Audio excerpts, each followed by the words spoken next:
Allah rəhmət eləsin.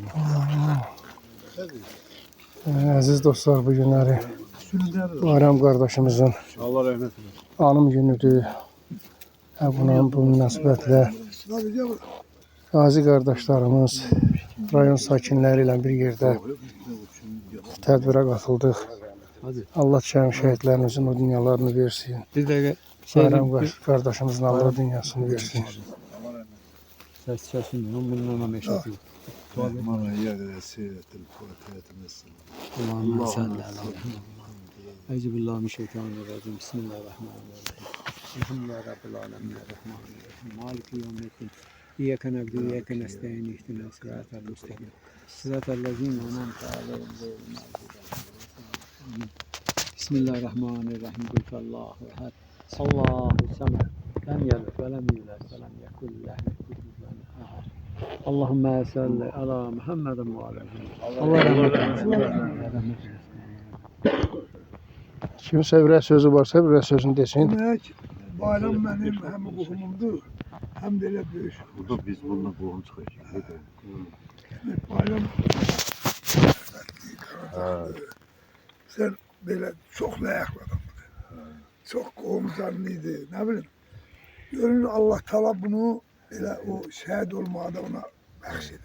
Şehit olmak her zaman kısmetli. Şehitlik zirvedir. Allah ona gani rahmet eylesin. Amin. Allah onun oğlunun canını sağ eylesin. Amin. Bu da Nadir Bayram'ın oğludur. Bayramın oğlu. Allah rahmet Bayramın eylesin. Özüne layık bir oğlandır. Allah canını sağ eylesin. Allah imkan versin. Gelirtesi de atasını yad edeyim.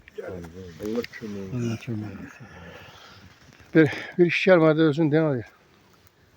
Allah şəhidlərimizə rəhmət eləsin, cəmi şəhidlərimizə. Sağ olun, Allah köməyiniz olsun, gəlirsiniz, yad edirsiniz. Sağ olun, hamınıza minnətdarım. Demek bu 16'sı yazılı. Bu demek 14'ünde. Düştü mü ya 15'i. Gece Bəli, rahmete gitti. bəli. 16'sıyla. Bəli. Biraz şehir burada. Dev yakındır. Bir yaşında. Halih Məlim Yaxşı. Bayram bizim qardaşımız olub, döyüş yoldaşımız olub. Bir yerdə döyüşmüşük. Eyni zonada futbol komandasında oynamışıq. Bayram həm idmançı kimi idmançı oğlan idi, həm insan kimi gözəl insan idi. Həm də döyüşçü kimi çox gözəl, mərd döyüşçü oğlan idi. Gözləmədiyimiz bir anıdır ki, Bayram həlak oldu. Əslində biz başqa bir şeylər gözləyirdik. Vaqif demiş, onun da qisməti buymuş. Allah o dünyasını versin. Amin. Allah hamımızdan razı olsun.